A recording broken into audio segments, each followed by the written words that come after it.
Bienvenidos a 360 grados, una visión global de la noticia, un espacio para debatir sobre todo lo que sucede en Colombia y en el mundo. Y hoy iniciamos 360 entrevistando al ganador de la convención del Uribe Centro Democrático, Óscar Iván Zuluaga, el candidato con el que buscan recuperar la presidencia en las elecciones del 2014. Óscar Iván Zuluaga habla en 360 grados de cómo obtuvo los votos para ganar la convención, de su programa también de gobierno, de su postura frente a los diálogos de La Habana y del apoyo que recibirá de los otros precandidatos. Hoy, Óscar Iván Zuluaga en 360 grados. Y también tendremos nuestro debate, que estará centrado en la nueva estrategia del alcalde de Bogotá, Gustavo Petro, para frenar ese proceso disciplinario que lleva en su contra la Procuraduría General de la Nación por su polémico esquema de basuras. Una demanda ante la Comisión Interamericana de Derechos Humanos. Ante la CIDH, el alcalde Petro presentó una demanda en contra del procurador Alejandro Ordóñez por la persecución y violación de sus derechos políticos. ¿Salvará esta última carta a Gustavo Petro? Hoy debate en 360 y no se muevan, que ya en segundos viene esa entrevista con Óscar Iván Zuluaga.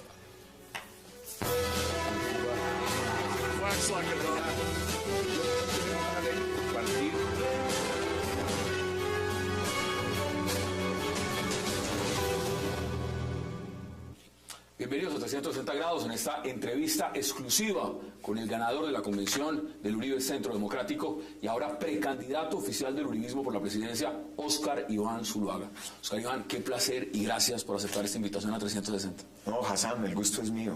Mire, primero... Gracias por este espacio. No. La primera entrevista. Lo he visto y además qué gusto que nos dé la oportunidad a nosotros. Esta mañana lo he escuchado en medios y créame que me parece además muy importante. Primero su felicidad. ¿Usted está feliz? Se nota. ¿Qué tal fue esa carrera? No, mire, esta fue una prueba exigente, dura. Yo la inicié casi que desde que terminé el gobierno anterior. Terminamos el 7 de agosto del 2010 y el 8 de agosto ya estaba trabajando, con la convicción de que era necesario mantener las ideas que habían gobernado a Colombia con éxito y que yo le ayudé a construir al presidente Uribe como miembro de ese equipo de trabajo en los 8 años. Y de ahí empecé a recorrer todo el país. Usted empezó de primero, eso es cierto, pero había también un tema importante y es, Francisco Santos entra en la carrera, entra Carlos Holmes. En algún momento empieza también esa posición de las encuestas. ¿A usted la convención realmente lo favoreció o no lo favoreció? Mire, yo la política toda la vida la he hecho por convicción y siempre he creído que la verdadera encuesta es cuando se toman las decisiones. Entonces, yo trabajo es defendiendo unas ideas, unas propuestas, el diálogo popular con cada ciudadano. Yo recorría el país y me iba a la calle, a las plazas públicas, a las universidades, con las amas de casa, en los sectores populares, para escucharlos. Y eso me permitió entender dónde estaban los problemas del país. Ahí fui construyendo una propuesta que fue generando un respaldo ciudadano muy importante. Y se reflejó en la convención. 56%. Claro, 1.350 líderes del uribismo de todo el país, de todos los sectores sociales, económicos, políticos. ¿Dudas tuvo? ¿Tuvo dudas en la convención? Nunca tuve. Yo tenía mucha fe en lo que había construido, en lo que había trabajado, porque es producto de mis convicciones, del trabajo honrado, de la dedicación. Yo creo en eso. A mí me levantaron así mis padres. Hassan, yo nací en un hogar sencillo, como el de la mayoría de los colombianos. Nací en un pueblo, yo soy hijo de la provincia. Nací en Pensilvania, Caldas, un municipio distante, 8 horas por tierra desde Bogotá. Y desde ahí mis papás me enseñaron a ser buen ciudadano, ser un hombre correcto, ser un hombre de respeto a la mujer, a la familia. Pues eso es lo que yo he inculcado. Ese camino ya está a puertas de entrar a casa de Nariño. Y por eso, pero mire lo interesante, hace 25 años empecé mi carrera política como concejal de mi pueblo. Yo me iba de Bogotá a las 8 horas siempre a las sesiones del consejo y empecé a conocer a las juntas de acción comunal, los problemas de los campesinos, de los padres de familia, las dificultades de las vías, los problemas de corrupción. ¿Todo eso lo piensa usted poner en práctica ahora? Claro, esa es la gran ventaja. 25 años conociendo la realidad del país, no solo con una carrera política, iniciada desde la base, sino con una carrera empresarial. Cuando uno está en el sector privado, ¿qué aprende a entender? Bueno, La importancia del trabajo, del empleo, del ingreso a la familia. Ministerio de Hacienda. Y vamos por partes, alcalde de mi pueblo. Mire, la gran pregunta ahora es, el uribismo escogió candidato, es usted. Prácticamente una gran porción del país lo va a apoyar electoralmente. Pero internamente, ¿cómo se siente? Y cómo se siente es... ¿Tiene el respaldo real de Pacho Santos? ¿Tiene el respaldo real de Carlos Holmes Trujillo? ¿Tiene el respaldo, por ejemplo, usted de José Obdulio Gaviria? ¿Cómo ve esa parte? Este es un proyecto de equipo y es un proyecto colectivo. Algo bueno que tiene para Colombia es que trabajemos en equipo alrededor de unas ideas que buscan solucionarle problemas a los colombianos. La propuesta de seguridad es muy importante. Que un papá y una mamá en Colombia, cuando salen sus hijos en la mañana al colegio, tengan la tranquilidad que regresan en la tarde sanos y salvos. La propuesta de educar a nuestros jóvenes, eso va a ser una revolución, Hassan. Colombia es un país joven. El promedio de edad de nuestro país es 26 años. Estoy proponiendo una propuesta ambiciosísima. Carlos Holmes estaba también con un gran tema de la educación. Claro, pero por ejemplo yo decía, vamos a implementar la jornada única ordinaria en todos los colegios públicos. Todos en los colegios públicos, estudiando desde las 8 de la mañana hasta las 4 de la tarde. Todo el día en el aula escolar, no viendo telenovelas en la mañana o jugando en los billares y en la calle en la tarde, no, estudiando y con alimentación gratuita por cuenta del Estado, el desayuno y el almuerzo, y con más horas para deporte y cultura, y lograr que salgan de grado 11 con un título gratuito de técnico del SENA. Y lo segundo en educación, Hassan, que esto es muy importante, porque el problema del país son sus jóvenes hoy, que todos los bachilleres de Colombia puedan ir a la universidad o a una carrera técnica de calidad. Eso es pensar en grande. Y por eso gané la convención. Y detrás de eso hay un respaldo enorme. Eso fue lo que ganó realmente en ese discurso. Las ideas. Y que yo vengo de la región. Y tengo otra propuesta que es muy ambiciosa. ¿Cómo mejorar para que los trabajadores colombianos de bajos ingresos tengan una casa propia, digna?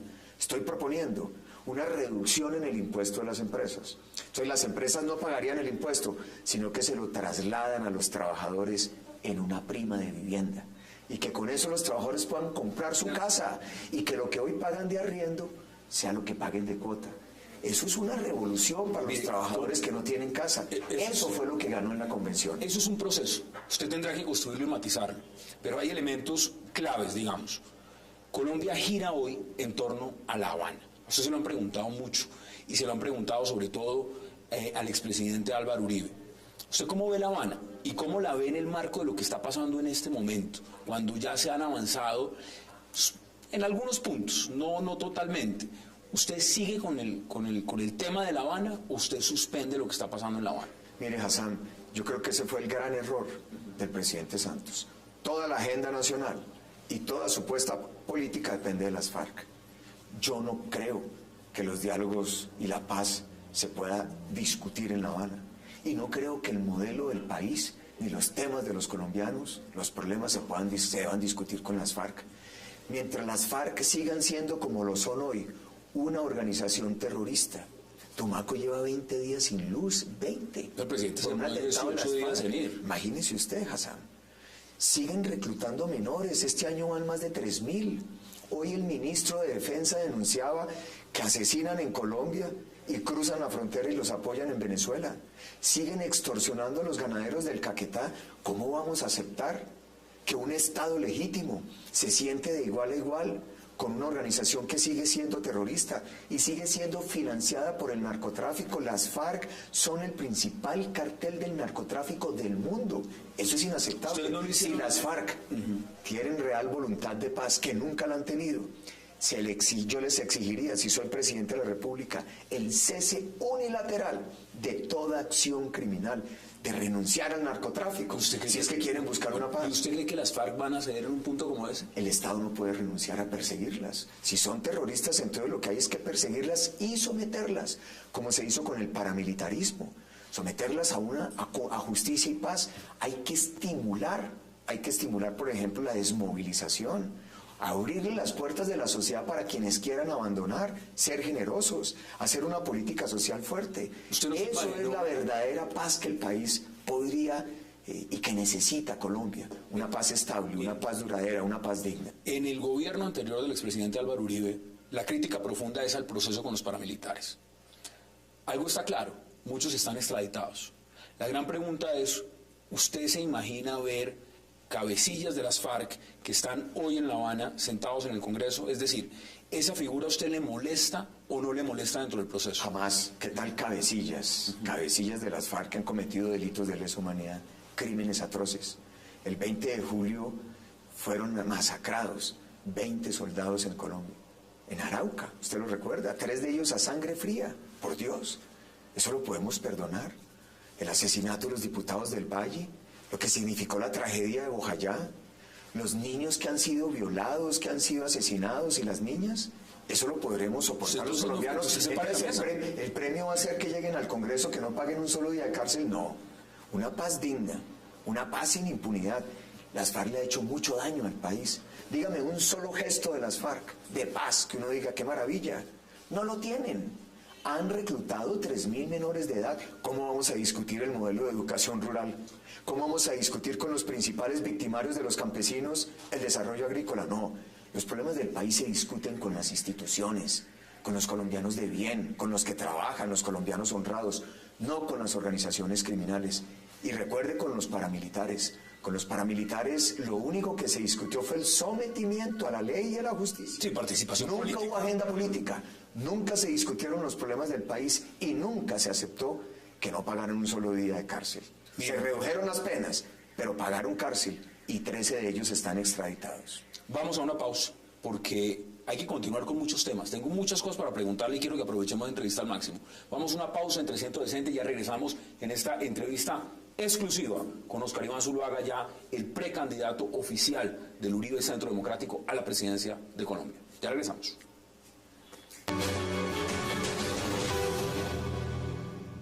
Regresamos a 360 grados en esta entrevista exclusiva con el candidato oficial del Uribe Centro Democrático, Óscar Iván Zuluaga. Mire, hemos hablado de La Habana y ahí hay muchos temas. La posición del uribismo se conoce, pero hay más temas. El país no solamente es La Habana.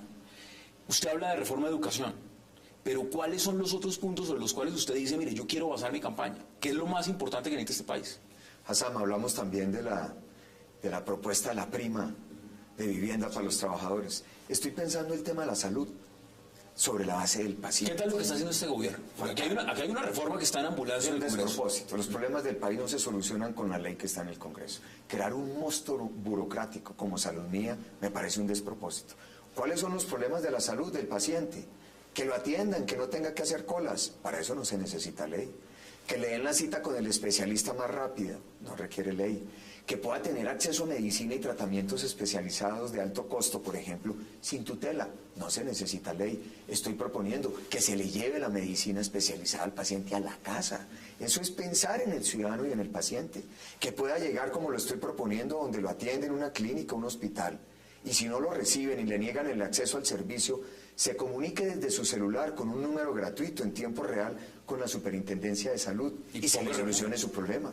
Que el carnet de atención tenga cobertura nacional, que donde vaya lo atiendan, porque es un paciente, es el Estado. Pero para hacer todo eso no solamente no son propuestas. Mire, ustedes le están apostando también a una mayoría en el Congreso.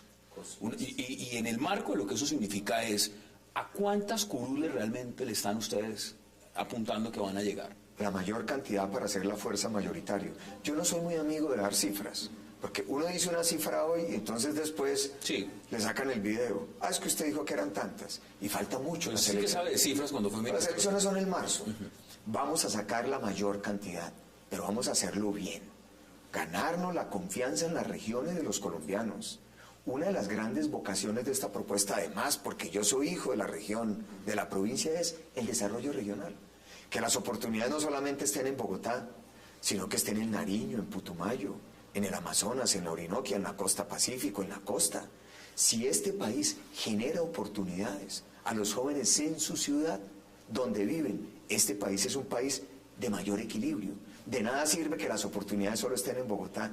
Hay que crearlas en todo el país. Ese es un reto muy grande que yo también he asumido. Se habla de los jóvenes, habla de las regiones. ¿Y la mujer dónde queda?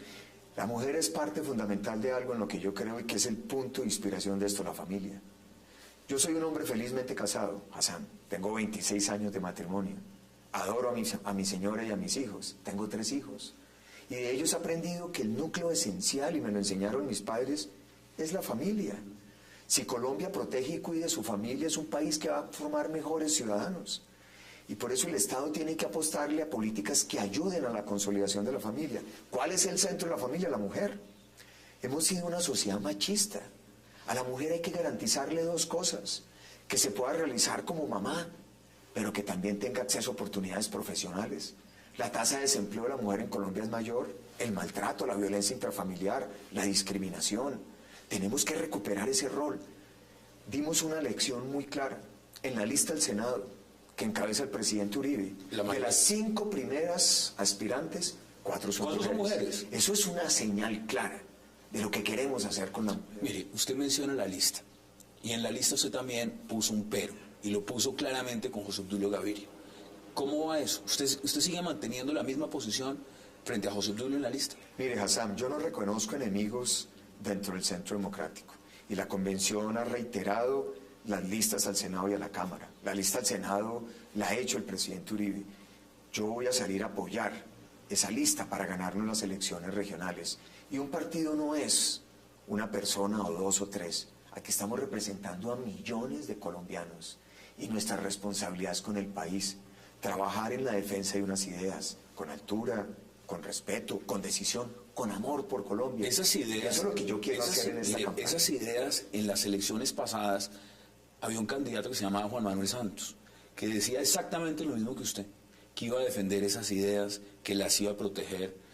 Hoy dice lo siguiente: hoy dice que esos huevitos son gallos de pelea, y dice que ustedes los demás son buitres. Y cuando dice los demás me refiero a los que representan claramente al uribismo. Buitres. ¿Usted es un buitre? Esa es la típica reacción de quien ha traicionado unas ideas, que fue lo que ocurrió con Juan Manuel Santos. El gran dolor, la gran frustración nuestra, se hizo elegir con unas ideas para gobernar con otras. Yo he sido consistente porque conozco al presidente Uribe desde que era gobernador de Antioquia. Es más, el año pasado el presidente Santos me ofreció el Ministerio del Interior, sí, y no se lo acepté. ¿Por qué? ¿Por qué no? Y se lo dije. Le dije, yo hago política por convicción y mi lealtad es con Álvaro Uribe y sus ideas. Yo no la acepto. Yo creo que uno tiene que fijar posiciones firmes. ¿Usted sí considera que el presidente cometió un acto de traición entonces? Pero total, mire lo primero que hizo. Cuando se elige, llama a Chávez y le entrega las llaves de la paz y abandona la política de seguridad democrática. Él, que como ministro de Defensa era el gran crítico, el que daba las coordenadas donde estaban las FARC en Venezuela, el que develaba las rutas del narcotráfico, el que mostraba los campamentos. Fue esa crítica que él permanentemente tenía con Chávez y el régimen totalitario de Venezuela, para que después de que se hace elegir, con las propuestas de la seguridad democrática, con lo que construimos en el gobierno Uribe, el primer acto sea entregarle las llaves de la paz. Chávez ya no está Nicolás Maduro. Pero es el mismo régimen totalitario. Bueno, y Nicolás Maduro entonces va a estar, por lo menos, si lo miramos en un periodo electoral, 6 años en el gobierno. A usted, si gana la presidencia, como muchos creen que va a ser así, a usted le va a tocar enfrentarse con Nicolás Maduro en un tema fundamental, son las relaciones bilaterales de Colombia y de Venezuela. ¿Usted cómo va a manejar esas relaciones entonces? Siempre hay que tener una premisa clara. Las democracias tenemos que comprometernos con la defensa de unos principios democráticos. Hoy en Venezuela no hay democracia, no hay libertad de prensa, no hay libertad de desarrollo privado, el fraude electoral fue evidente, no hay independencia ni control político. Se agrede a la oposición. Entonces, tiene que haber principios democráticos y tiene que haber una convicción, una lucha contra un enemigo común, el narcotráfico y el terrorismo. Tiene que haber una lucha común, porque de nada sirven unas relaciones comerciales cuando no estamos fortaleciendo las democracias. Repito lo que dijo el ministro de Defensa de Colombia esta mañana. Las FARC asesinan en Colombia, cruzan la frontera y Venezuela los apoya. Mire, ahí hay un tema, porque evidentemente no solo la atención internacional de Colombia pasa por Venezuela, ni pasa por La Habana, está con Daniel Ortega en Nicaragua. Y está lo que significa lo que este gobierno ha dicho, el fallo es inaplicable. ¿Para usted es inaplicable o es otra cosa? Inaplicable e inaceptable, porque lo que está en juego es la soberanía de Colombia. Ni una gota de mar puede ceder Colombia, y menos cuando hay un interés claro, desde el régimen de Nicaragua, que es de socialismo siglo XXI y tiene vasos comunicantes con el régimen totalitario de Venezuela. Colombia no puede quedar cercado por un régimen totalitario que atenta contra estructuras democráticas. Mire, hay un punto clave para discutir con usted porque usted es un hombre de cifras. Así no de para las encuestas, a usted le gustan los números. Este país está creciendo. Con números fue que gané la convención. Bueno, con números los ganó y los ganó con el 56%. Si crece entre el 3, 3.5 y 4%, muy optimista si crece en el 4% la economía colombiana. ¿Usted cómo ve lo que está pasando con las locomotoras, con el tren, con todo lo que este gobierno ha dicho que es la gran transformación? Lo que ustedes dejaron, ¿eso está igual, está creciendo o se fue al piso? Es un crecimiento mediocre. Hoy Colombia no solo perdió la seguridad democrática, sino que ha debilitado el crecimiento económico, ha debilitado el crecimiento de la inversión. No se genera la misma confianza. En nuestro gobierno la inversión crecía a tasas del 11%, hoy está creciendo a tasas del 3%. Usted ve las últimas encuestas. ¿Y eso es porque eso es por La Habana o eso es por qué? Claro, ese es el efecto de la falta de claridad, de convicción, de confianza. La última encuesta de los empresarios, ¿qué dice? Pesimismo. Los empresarios pesimistas, los empresarios que suelen ser los últimos, son muy gobiernistas, son muy objetivos. Hoy están pesimistas, no ven claro el rumbo del país. Esa es una realidad. Bueno, ¿y qué haría? Colombia tiene que crecer al 6. Lo primero es recuperar el liderazgo del presidente de la República, que genere confianza, que motive a los empresarios a invertir y a que haya más empleo, que se la juegue como un líder. Presidente Santos, después de 18 días en Tumaco sin luz, fue ¿Quién va a creer en eso? Bueno, dice que no le gustan las regiones. Eso es espantoso. Si es que Colombia es un país de ciudades y de regiones. En los paros, usted ve lo que está pasando en el país y no es un sector, es el agro. Lo que está pasando realmente, esto lo va a heredar usted o lo va a heredar el que venga o lo va a repetir Juan Manuel Santos. Pero es un tema estructural. Campesinos de todos los sectores movilizándose. ¿Cómo manejar eso? Pues con diálogo social y anticipar los problemas. El problema del gobierno Santos es que no está conectado con la realidad del país. ¿Quién incendió el paro? Pues el presidente. ¿Por qué? Porque dijo que tal paro no existía. ¿Quién fue el que llevó a los cafeteros al paro? El gobierno. Por eso que la crisis del café no existía. Y cuando le hicieron el paro se sentó en la mesa a decir, no, reconocemos que sí hay crisis del café.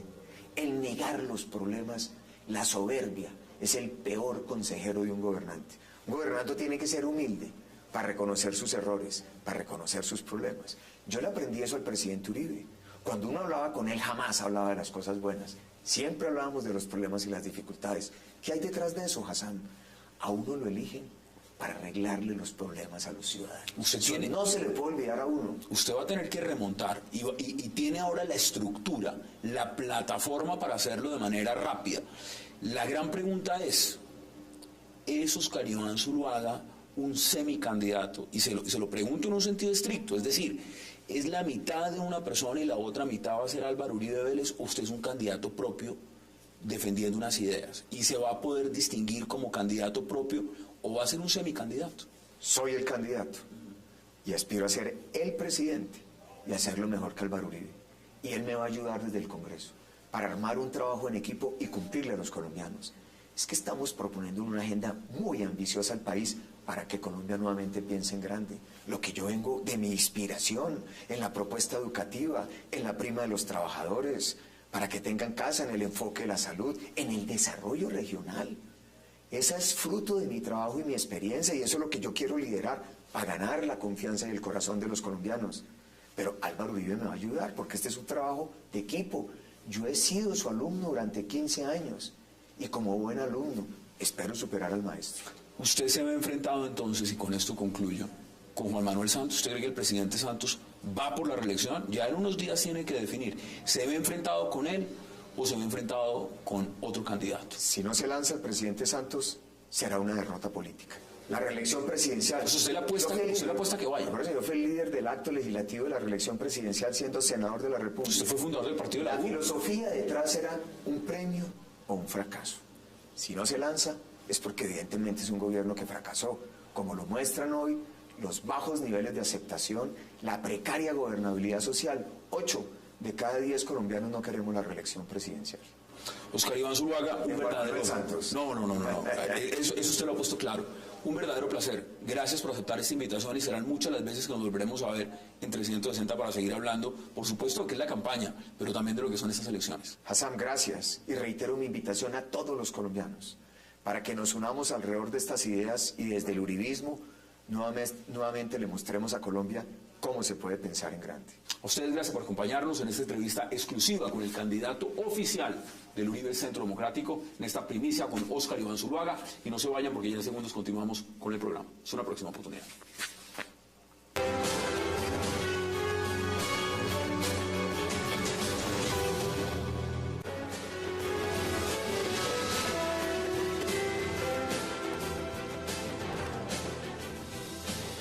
Regresamos a 360 grados y ahora es el momento de debatir y vamos a hacerlo sobre un tema que está causando la atención, por supuesto, en Colombia y tiene que ver con el alcalde Gustavo Petro. Pero para eso vamos a darle la bienvenida a nuestros invitados y tenemos en este caso en el estudio de 360 al abogado Carlos Rodríguez Mejía, a Rafael Guarín y a los concejales Diego García y Miguel Uribe. Caballeros, qué placer y gracias por aceptar esta invitación. Muchas gracias. Gracias a usted por invitarnos. Abogado, empiezo con usted. Esta demanda, usted representa al alcalde Gustavo Petro, es una demanda ante la Comisión Interamericana de Derechos Humanos. ¿De qué se trata? ¿Es persecución política? ¿Qué están buscando con la demanda? No, mire, la demanda, en primer lugar, buenas noches a usted y a la teleaudiencia y muchas gracias por invitarnos. La demanda lo que pretende es defender el orden jurídico. La Convención Americana de Derechos Humanos reconoce una serie de derechos y hay dos categorías de derechos. Una categoría que es el núcleo duro, que son aquellos derechos que no se pueden suspender ni aún en conmoción interior o estados de excepción o en grandes crisis. Por ejemplo, por grave que sea una crisis no se puede establecer la pena de muerte. Por grave que sea una crisis no se puede torturar a una persona. Por grave que sea una crisis no se puede imponer una religión. Hay otros derechos que se pueden suspender en una crisis, por ejemplo, el derecho de circulación, el derecho de reunión, el derecho de asociación. Los derechos políticos en la Convención son considerados derechos no suspendibles. Artículo 23 de la Convención Americana. Y los derechos políticos son elegir, ser elegido y hacer parte de la función pública. Como un resguardo a esos derechos, igual que el derecho a la libertad, el derecho a la vida, solo puede ser limitado, solo puede ser afectado por una decisión de un juez penal en una causa penal. No de un procurador. No de un funcionario que no sea judicial. En consecuencia, nosotros consideramos que la legislación colombiana está en contra del artículo 23 de la Convención y le hemos pedido a la Comisión que restablezca ese orden jurídico, porque Colombia está obligada, como parte de la Convención, a tomar medidas adecuando su legislación interna a la Convención. Muy claro el punto que usted pone sobre la mesa. Mire, Rafael, desde otra orilla se dice lo siguiente, que el alcalde ha buscado, a través de demandas, de tutelas, de reposiciones, de apelaciones, todos los mecanismos para mantenerse en el cargo. Y que este sería otro mecanismo más. ¿Usted cómo lo ve? Podemos mirar ahora el tema jurídico, me parece una explicación interesante la que hace el doctor Rodríguez, pero pongamos esto en contexto.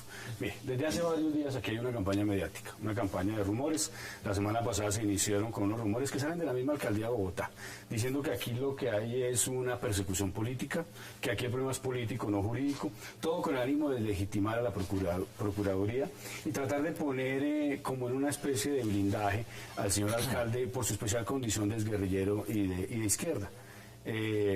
Pues resulta que aquí de ninguna manera se podría aceptar eso. Lo que ha hecho el alcalde en este caso, como con la revocatoria y ahora en este caso ante la Comisión Interamericana de Derechos Humanos, no es más que lo que Miguel Gómez ha descrito acertadamente como una guerrilla jurídica. Tratar de poner inconvenientes a que el pueblo se exprese en la voluntad popular con la revocatoria y segundo, en este caso, con el procurador tratando de petardear un procedimiento que está siendo ajustado a la ley. No lo digo yo, lo dice el doctor Julio César Ortiz. Doctor Rodríguez, usted lo conoce. El doctor Julio César Ortiz, para los televidentes, es nada más ni nada menos que el abogado defensor del señor alcalde Petro. En una entrevista la semana anterior en un medio de comunicación dijo lo siguiente: estoy seguro que el procurador no se va a dejar influir por intereses políticos y que tomará una decisión fundamentada. Yo le creo al abogado del señor alcalde Petro y no entiendo por qué ahora el discurso es totalmente el contrario. Concejal, bienvenido. Mire lo que está diciendo, porque retomo palabras de Rafael Guarín. Guerrilla jurídica. Acá hay un tema, y es el siguiente. El procurador, el poder que tiene en Colombia, no nació con ese poder. Se lo da la Constitución. Es un poder que le da la Constitución. Si uno lo quiere cambiar, pues habrá que reformar la Constitución. ¿Cómo ve usted lo que está pasando? acá, en la opinión suya directa, ¿hay una persecución política contra el alcalde Gustavo Petro? ¿O hay cargos suficientes para investigar? Mira, hay una situación y es que no hay segunda instancia. Si el procurador llegase a generar la destitución, no habría posibilidad en el orden jurídico nacional de poder acudir a otra instancia. Mientras existan los mecanismos del ejercicio de la defensa de esta elección popular que se estableció, ¿por qué no usarlos? O sea, ¿qué es lo que nos limita o qué nos impide el que se usen los mecanismos que sean necesarios? Yo no creo que sea una campaña mediática de rumores. Yo no creería que eso es un escándalo, porque es que entonces cuando se avecina el ejercicio de la nube, la tormenta, el relámpago, ¿será que no va a llover? O sea, las circunstancias que se están dando hoy frente a decisiones y antecedentes que tiene el procurador nos están conllevando a que con unos elementos sin fundamento, porque es que hay que revisar cuáles son las razones por las que él pretende destituir hoy al alcalde, que no tienen lógica ni sentido, y sobre esas razones son las que se crean ese tipo de instancias. No tienen ningún fundamento. Cuando tú miras el auto de la sentencia que obliga al alcalde a haber tomado las decisiones con la situación de las basuras en Bogotá, estableces que tienes todas las razones del por qué el alcalde hizo lo que hizo y lo mantiene en el proceso. Y cuando ves cuáles son en este momento los argumentos de la Procuraduría: planeación, improvisación, porque hay detrimento supuestamente de los privados. Yo estoy totalmente en desacuerdo con lo que dice mi colega Diego García. Lo primero que hay que dejarle claro a los televidentes es que sí hay recursos internos. Lo primero es la apelación de la primera decisión del procurador delegado, que resuelve el procurador general. Después, el nuevo Código Contencioso permite que el día siguiente, después de que se genere la destitución, no, pero ya hay apelación, o sea, sí hay un recurso. Estás diciendo que no, hay un recurso que es apelación. Después hay una medida cautelar de urgencia ante el Consejo de Estado, antes no se permitía. Y si en caso de que se niegue, también hay insistencia, pero además hay tutela y finalmente hay una acción de nulidad y restablecimiento del derecho. Es decir, en Colombia se puede debatir, discutir y además pelear esa posible destitución. Lo segundo es que muy atrevidamente, y con todo respeto se lo digo a mi colega Diego García, dice que no hay fundamentos. Es que no hay fundamentos porque no les conviene que lo destituyan, pero es que el pliego de cargos del procurador es juicioso. Pero ojo, y ya vamos a hablar del pliego de cargos, es que hubo un acompañamiento de la Procuraduría que le decía a la administración: ojo, el nuevo modelo de aseo que ustedes están planteando no lo pueden hacer así. Y además Diego introduce la sentencia de la Corte que habla de la inclusión. El alcalde hizo una cosa perversa, y es que tergiversó el fallo de la Corte y con el pretexto de cumplirlo hizo muchas cosas que la Corte no ordena, y además deja por fuera mucha de la jurisprudencia que tenía que haber tenido en cuenta. Seguramente Diego está hablando de la T724 del 2002, pero está la T291 del 2009. Y hay una serie de acciones judiciales que le obligan al alcalde a hacerlo. Pero ojo, yo quisiera, antes de que pasemos al siguiente bloque, aquí no se trata de una discusión ideológica, aquí no se trata si el procurador tiene la razón o el alcalde tiene la razón. Y es más, esta discusión no es ideológica, se trata de la institucionalidad. No, pero el alcalde sí dice que es ideológico. Claro, porque es que el alcalde dice que es un tema ideológico y que hay una persecución. Precisamente por eso acude a esta instancia. No, ¿Cómo es? Vamos a aclarar varias cosas. En primer lugar, no es la Constitución la que está en juego, es que precisamente es la Constitución la que le manda al procurador que no afecte los derechos políticos, porque es que la Convención Americana, el artículo 93 de la Constitución dice que esos derechos no suspendibles hacen parte del bloque de constitucionalidad en sentido estricto. Para los televidentes, ¿qué quiere decir eso? Que entran al ordenamiento interno al mismo nivel de la Constitución. Entonces aquí estamos en dos normas constitucionales.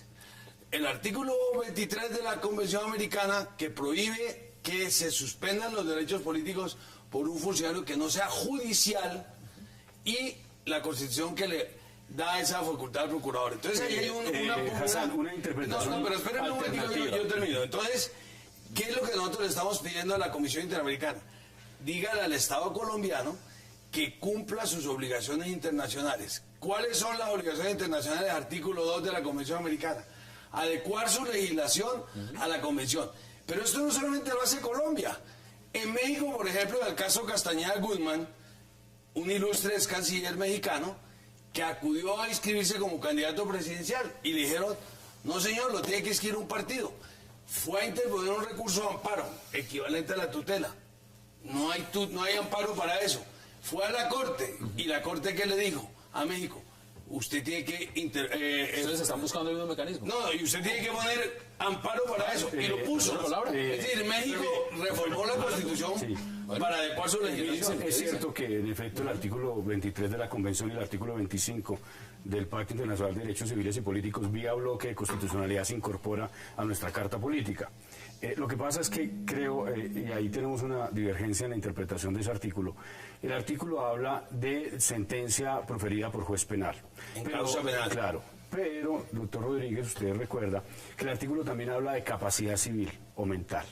Y ahí hay una discusión jurídica, porque decisiones como las del procurador, que implican inhabilidades para el ejercicio de funciones públicas, que impiden a las personas ser elegidas a cargos de elección popular, han sido reglamentadas por la ley, han tenido revisión por parte de la Corte Constitucional, a la luz de la Constitución y a la luz de la propia Convención y del Pacto Internacional de Derechos Civiles y Políticos, y si bien no es proferida por juez penal, sí está dentro del ámbito de la capacidad civil. En eso nos vamos a poner de acuerdo porque tenemos interpretaciones distintas, pero le estoy dando el argumento jurídico. Y termino con esto, déjeme hablar, que yo lo escuché respetuosamente. Es que hay que ser muy cuidadoso, doctor, porque con esa tesis de ustedes, entonces vamos a terminar que todas las pérdidas de investidura que han sido proferidas por el Consejo de Estado, no por un juez penal, entonces estarían también fuera del marco de la Convención. Le agrego para que pueda contestar también el abogado. Aquí hay que tener en cuenta qué pide esa solicitud, porque básicamente no necesariamente se puede catalogar como demanda, pero es una solicitud en la comisión, y es, primero, una medida cautelar al proceso disciplinario del alcalde Petro.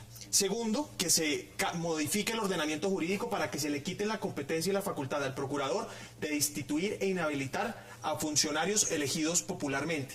Y tercero, una indemnización para el alcalde. Yo quisiera hablar de lo siguiente. No pedimos indemnización. No le está pidiendo. Entonces equivocación de las noticias que hoy sean de los medios, digamos, eso lo hemos visto. Pero entonces las dos primeras sí. Lo primero que tengo que decir es que es mezquino, aunque audaz, pero mezquino y muy mal hecho del alcalde, que para su caso concreto quiera reformar el ordenamiento jurídico. Es que el alcalde fue senador durante varios años y nunca lo propuso. Y es más, la Constitución es del 91, estamos en el 2013 y nunca nadie dijo nada. Entonces, claro, entonces nos preguntamos, claro, ante una posible destitución por faltas disciplinarias, es que el alcalde, vale la pena recordarlo, la formulación del pliego de cargos es direccionamiento de la contratación estatal y es violación de la ley con 2 decretos que expide. Y resulta que ya se ve maniatado porque falló, porque se equivocó, porque se le establece una responsabilidad directa, y ahí se acude a una Comisión Interamericana de Derechos Humanos. Vamos a debatir ese punto. Tengo que ir a la pausa y hablo con usted para que inmediatamente pueda contrarrestar lo que le están diciendo y también el concejal puede intervenir. Vamos a la pausa en 360 y ya regresamos.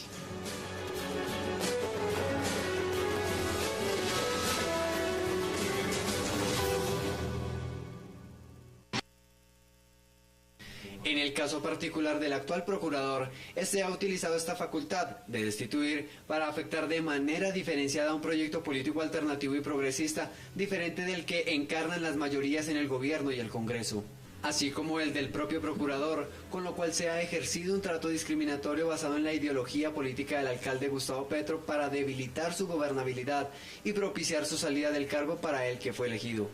Parecería que se creó un organismo de control que supervisara la conducta del alcalde y no un organismo que buscara cooperación entre la administración central y la del Distrito Capital. Los hostigamientos y ataques contra el alcalde pueden ocasionar que se afecte tanto su integridad física como moral, toda vez que puede ser objeto de diferentes amenazas por las declaraciones de la Procuraduría en contra de sus decisiones administrativas. Regresamos a 360, abogado, le doy la palabra, no dejando de lado también lo que dijo el propio procurador Ordóñez cuando dice que él entiende y que esas decisiones pueden llegar a esas instancias. No solamente eso, yo me siento muy satisfecho con lo que dijo el procurador en un medio de comunicación, que él entendía que los ciudadanos podían recurrir a todos los recursos para defender sus derechos. Nosotros, ¿qué estamos haciendo? La interpretación que da el doctor Guarín ya fue conocida por la Corte Interamericana. En un caso de López contra Venezuela, el señor López fue inhabilitado. Leopoldo López fue inhabilitado por la Contraloría del Poder Popular, que es un organismo que reúne más o menos las características de la Procuraduría y la Contraloría colombianas. ¿Y qué hizo la Contraloría del Poder Popular en Venezuela? Lo inhabilitó para desempeñar cargos públicos. Fue a la comisión, luego a la Corte, y la Corte decidió que no se podía sino por sentencia penal. Es que yo le pregunto a los televidentes, es como si excepcionalmente un procurador pudiera llevar a la cárcel a una persona. No, los derechos fundamentales solo se pueden afectar por decisión judicial. Usted menciona un caso bien interesante. El caso de Leopoldo López no solamente es por el poder de la Contraloría en Venezuela, es por el tema del chavismo en Venezuela. No. Y facultativo. Eso lo dice Leopoldo López. Eso no lo digo yo. No, pero Leopoldo López ha dicho que lo destituye justamente desde el chavismo. La sentencia lo que dice es: fue mal inhabilitado, porque si lo iban a inhabilitar solamente podían hacerlo por un juez penal y una causa penal, punto.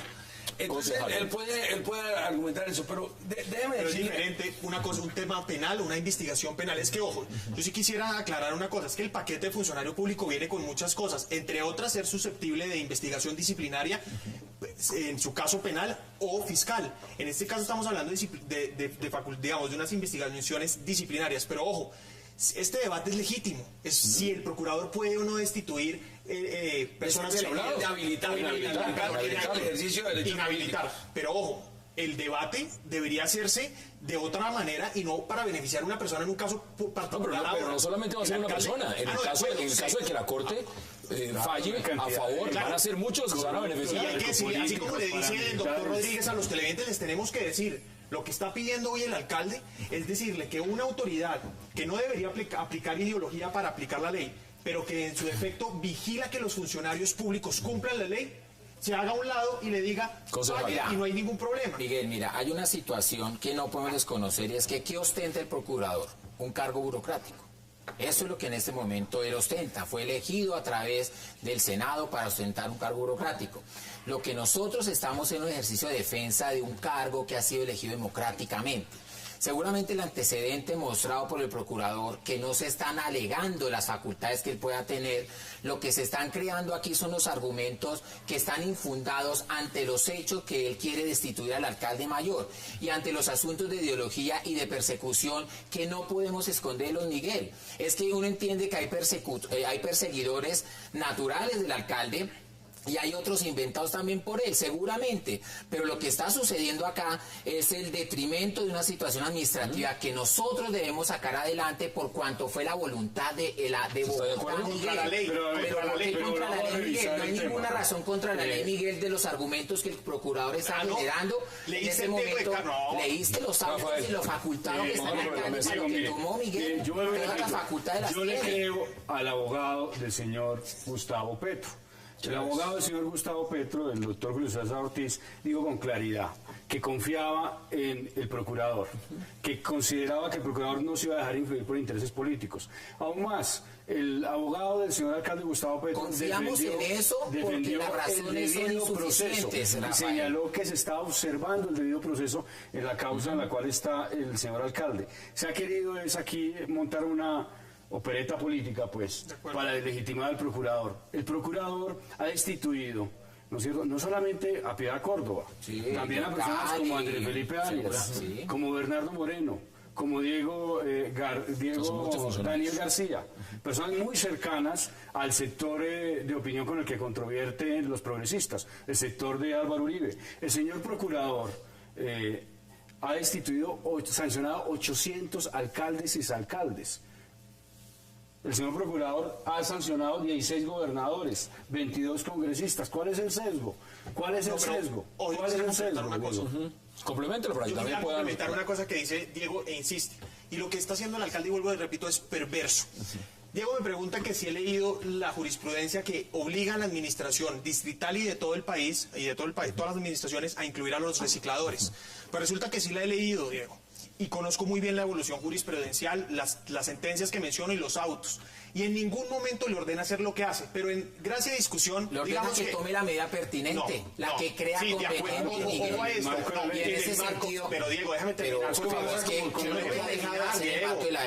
Pero es en el marco de la ley. Mira, pero es que eso lo dicen otros documentos de acompañamiento de la Procuraduría antes de... Pero bueno, digamos, por eso en últimas no tiene que fallar un juez. De acuerdo, pero yo le tengo que decir una cosa, y es, en últimas, le quiero decir a todos los televidentes que el proceso de inclusión de los recicladores va en menos del 10%, para no decir que el 0%. Entonces el alcalde lleva un año de contratar a dedo a los operadores privados. En diciembre los va a volver a contratar a esos que señaló de ineficientes para políticos y mafiosos, les va a volver a regalar el ¿Y sabes negocio. por qué? Y los recicladores Porque la crack todavía no están. Tenemos, señores, que ir a las conclusiones porque nos acabó el tiempo. Abogado.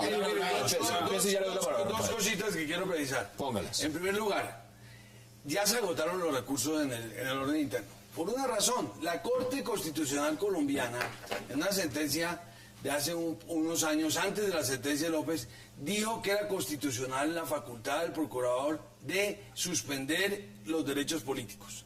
Entonces, no hay otro tribunal que pueda resolver ese problema, sino el sistema interamericano. El argumento de la Corte Constitucional fue un argumento, a mi juicio, equivocado. Ahora, que yo diga que es equivocado, no estoy diciendo, concejal, que la Corte cometió un delito. Usted está discutiendo con el concejal García si el alcalde interpretó o no interpretó una jurisprudencia. ¿Será eso una falta? Yo le pregunto a los televidentes, ¿será una falta tener distintas interpretaciones de la jurisprudencia y de la ley? No, señora, pero escúcheme porque yo lo escuché a usted. No es una falta tener dos interpretaciones. 15 segundos. El alcalde tiene una interpretación, el procurador otra. ¿Será eso causal para afectar un derecho fundamental como los derechos? Ahí está su punto. 15 segundos, Rafael, porque se le acabó el tiempo. Primero, frente a la Convención Americana y su reglamento, los requisitos de procedibilidad son frente a cada caso. En este caso no se han agotado las vías internas y en este caso el acto atacado ni siquiera se ha expedido. Y segunda cuestión, imaginen ustedes los televidentes la siguiente cuestión, usted lo sabe, doctor Rodríguez, el derecho a la participación política no es solamente votar y ser elegido, es también ocupar cargos públicos. En virtud de la interpretación que ustedes quieren darle, que creo que no es completa a la luz de la Convención Americana, entonces no se podría sancionar por vía del Ministerio Público, ni siquiera con suspensión a Samuel Moreno, ni tampoco con inhabilidad de 15 segundos para que concluya, concejal. Rafael, usted mismo lo mencionó, ¿cuántos ha destituido el procurador? ¿Qué alcances y potestades está teniendo? En este momento, ¿cuáles son las decisiones del orden que está tomando? ¿Cuáles son las atribuciones que se está tomando él en este campo de lo jurídico? Yo creo que también es un planteamiento que hay que hacer de cara al tipo de procurador que estamos teniendo en el país, no a la instancia, sino al personaje que está allí. El alcalde, por ser de izquierda y por ser exguerrillero, pretende estar por fuera de la ley. Aquí la lucha no es ideológica, es de instituciones y legal. El alcalde tiene que reconocer que es un Estado social de derecho y las normas se cumplen. El alcalde no se está investigando porque tuvo una interpretación diferente, es porque incumplió la ley, porque direccionó la contratación y porque expidió actos, digamos, fuera de la ley. Ahí están los puntos sobre la mesa. Concejal Miguel Uribe, gracias por aceptar la invitación. Rafael Guarín, como siempre. Abogado Carlos Rodríguez Mejía, gracias, por supuesto. Y concejal García, gracias también por aceptar la invitación. A ustedes, gracias por acompañarnos. Nos vemos mañana de nuevo a la misma hora, 8 p.m. para seguir debatiendo toda la agenda política de Colombia y del mundo. Y no olviden, repetición de 360 esta noche a las 11:30 p.m. Gracias por acompañarnos.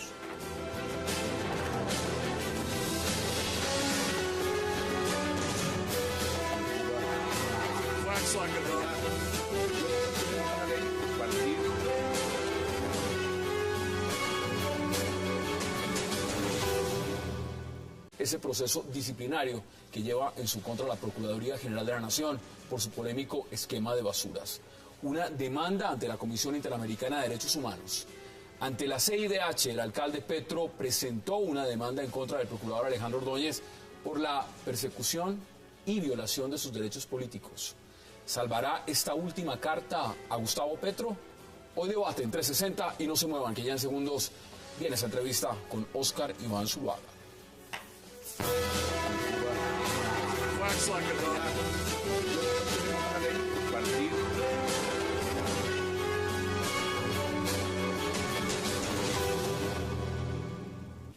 Bienvenidos a 360 grados en esta entrevista exclusiva con el ganador de la convención del Uribe Centro Democrático y ahora precandidato oficial del uribismo por la presidencia, Óscar Iván Zuluaga.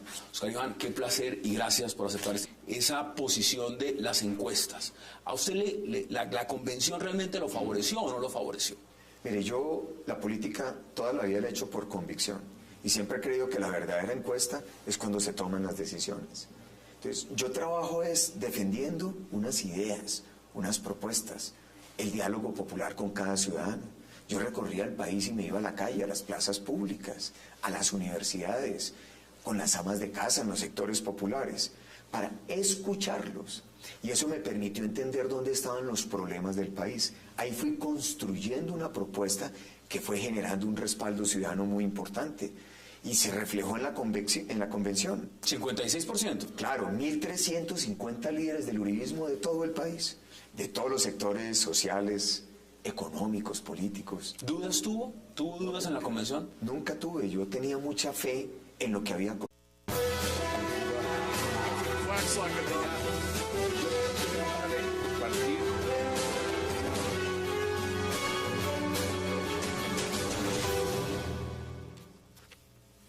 Bienvenidos a 360 grados, una visión global de la noticia, un espacio para debatir sobre todo lo que sucede en Colombia y en el mundo.